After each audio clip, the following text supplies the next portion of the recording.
À la fin du mois, ce sera le 90e anniversaire du congrès de Tours et donc de la naissance du Parti communiste. Stéphane Courtois, bonjour. Bonjour. Directeur de recherche au CNRS, vous êtes un des historiens du Parti communiste, dont plusieurs livres ont donné lieu à beaucoup de débats et même à des polémiques, notamment il y a une dizaine d'années, le livre noir du communisme. Et à l'occasion de ce 90e anniversaire, vous avez publié chez Fayard le bolchevisme à la française, qui regroupe plusieurs de vos articles.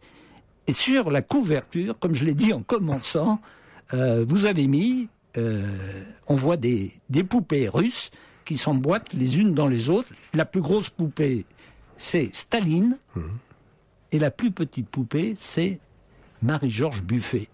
Franchement, Stéphane Courtois, croyez-vous réellement que Marie-Georges Buffet, encore dernièrement à la tête du Parti communiste, était de ce fait une bolchevique, sérieusement?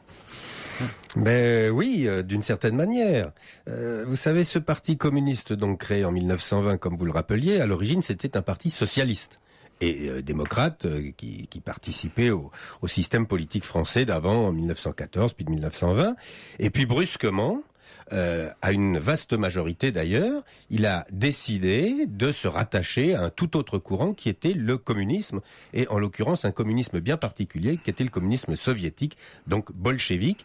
Et à partir de là, ce parti a été entièrement transformé. Je dirais presque qu'on lui a, je ne suis pas biologiste, mais on lui a inséré un nouveau code génétique, totalement différent de ce qu'était le code génétique du socialisme français, qui était un socialisme démocratique.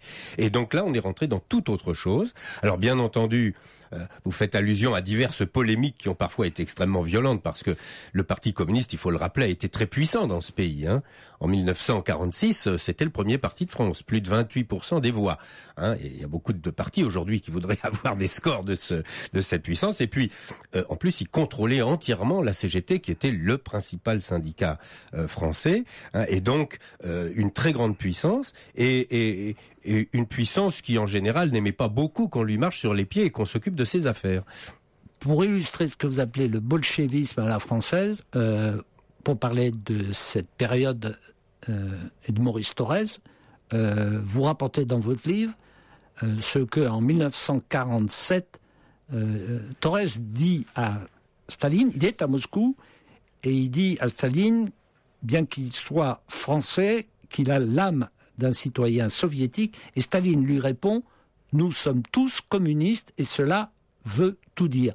Ça, c'est ce que vous appelez le bolchevisme à la française. Ben ça, c'est le degré maximal du code génétique, c'est-à-dire ça n'est pas seulement le modèle d'organisation, ça n'est pas seulement les directives politiques extrêmement précises qui arrivent de Moscou sur la politique que doit suivre au jour le jour le Parti communiste français, ça n'est pas seulement l'argent qui arrive massivement de Moscou, parce que ce parti n'aurait jamais pu survivre dans les années 20 et 30 si l'argent n'était pas arrivé massivement de Moscou pour entretenir des centaines de permanents. C'est l'intériorisation des valeurs mêmes du bolchevisme russe, soviétique, par les responsables. Ce dialogue, vous l'avez trouvé où, comme historien? Alors ce dialogue, alors là, voilà, le professeur parlait tout à l'heure de la recherche, eh bien voilà, là on est dans la recherche, c'est-à-dire que nous avons travaillé sur le communisme français jusqu'en 1992 sans un seul document d'archives interne. Et puis à la stupeur générale, y compris des spécialistes, l'Union soviétique s'étant effondrée, nous avons découvert à Moscou de gigantesques... Ça a été un moment, vous dites, capital, mais fondamental. Il y a quand même de grands moments pour un chercheur. Se sont ouverts les archives. Voilà. Vous rentrez dans la caverne d'Ali Baba, dont vous n'aviez jamais rêvé parce que vous ne saviez même pas si ces archives existaient. Et le plus drôle, c'est que le Parti communiste français, pour protéger ces archives, les avait déposées à Moscou en se disant là, personne n'ira les voir. Bon, c'est justement là qu'elles se sont ouvertes. Donc vous le voyez, il y a quand même de bons moments dans la recherche. On souffre pendant 10 ans, 20 ans. Et puis, à un moment donné, ça aboutit. Et on tombe alors sur ce genre de sténogramme. C'est le sténogramme de la rencontre entre Thorez et Staline. Et effectivement, Thorez dit « Je suis français, mais mon âme est celle d'un citoyen soviétique ». Je crois qu'il n'y a rien à ajouter, là, tout est dit. Quand le Parti communiste était le premier parti de France, comme vous le rappeliez, Maurice Thorez était le vice-président du Conseil. On dirait aujourd'hui le vice-premier ministre. Le premier ministre, c'était De Gaulle. Et dans votre livre, vous faites à plusieurs reprises un parallèle entre le communisme et le gaullisme. Vous pensez que ce sont deux mouvements qui sont, vous dites, charismatiques l'un et l'autre. Oui, c'est incontestablement. Vous employez le terme de charismatique. Bien entendu, parce que il n'y a pas de doute qu'il y a eu derrière ces mouvements une espèce de grand courant de croyance. Hein. Les gens s'engageaient, les gens étaient prêts à se faire tuer pour ça. Donc là, il y a quelque chose de sérieux. Bon, il faut bien dire que la croyance gaulliste s'est affaiblie, même si aujourd'hui, bien sûr, tout le monde est gaulliste. Mais la croyance communiste s'est encore plus affaiblie, parce que là, elle s'est véritablement effondrée. Le premier chapitre du livre de Gaulle, Le fil de l'épée, s'ouvre sur cette phrase: au commencement était le verbe, non, au commencement était l'action Faust.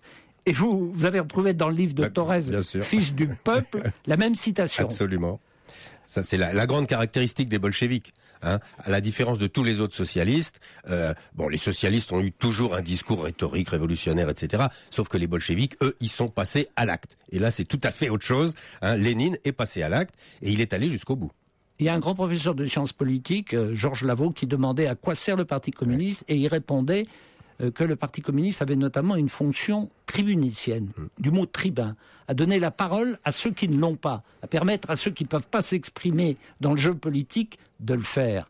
Est-ce que vous lui reconnaissez, aussi critique que vous soyez à l'égard du Parti communiste, qu'il a eu et qu'il a peut-être encore ce rôle-là? Oui, quand je parle du bolchevisme à la française, je dirais que j'éclaire une dimension de ce parti qui est quand même une dimension fondamentale, puisque c'est la dimension de tout l'appareil, hein, c'est-à-dire de tout ce qui est étroitement lié à Moscou et qui dirige le parti. Mais il est vrai qu'il y a aussi le peuple communiste. On a tous connu des communistes en pagaille, on l'a même été. Donc, dans ce pays, il y a des millions de gens qui ont été communistes. Hein, et donc qui n'avaient rien et qui n'ont rien dans la tête de bolcheviques. Et qui avaient souvent aucune idée de ce qui pouvait bien se passer à Moscou, qui n'avaient pas d'idée que Staline faisait fusiller 700 000 personnes entre 1937 et 1938, etc. Hein, ce sont des gens qui peuvent être tout à fait de bonne foi.